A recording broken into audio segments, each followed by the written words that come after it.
موږ چېرته په د خپل وزیر اعلی باندې یا په د خپل لیډرشپ باندې او یا په د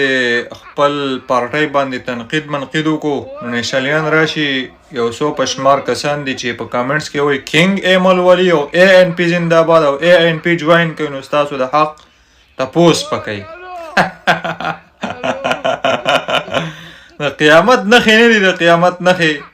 هغه خلک به زموږ د حق تپوس کوي چې ویشته هم او د کالتوسو پیسې ترې مو واخیستې او د قبرستان دپاره یې ځمکې هم خرڅولې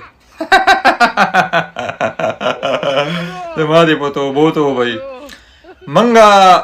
که په خپله پارټۍ باندې تنقید کوو که په وزیر اعلی باندې کوو که په لیډرشپ باندې کوو زموږ حق دی خو ستاسو پارټي جوین کول داسې دي لکه خپلې کونې ته دړی بم کېښودل دي او ستاسو له ووټ ورکول داسې دي لاټین له ووټ ورکول داسې دي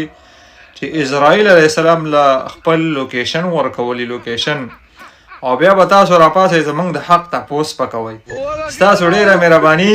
تاسو هغه د پنجاب دلال لځي پنجاب ته وایي ته زما تره یو کله وایي ته ورځه پنجاب ګټه او زه به باچا خان ګټم اوس وایي زما تره دی وایي دغه تره له چې کوم دی دغه کار کوئ پوه شوې او د قیامت اخیرنۍ نشانه دا ده چې خلک په ایمل ولي ته کینګ وایي کینګ اوس قیامت راتلو والی دی پوه شوې دغه اخیرنۍ نشاني وه ای ستاسو په هغه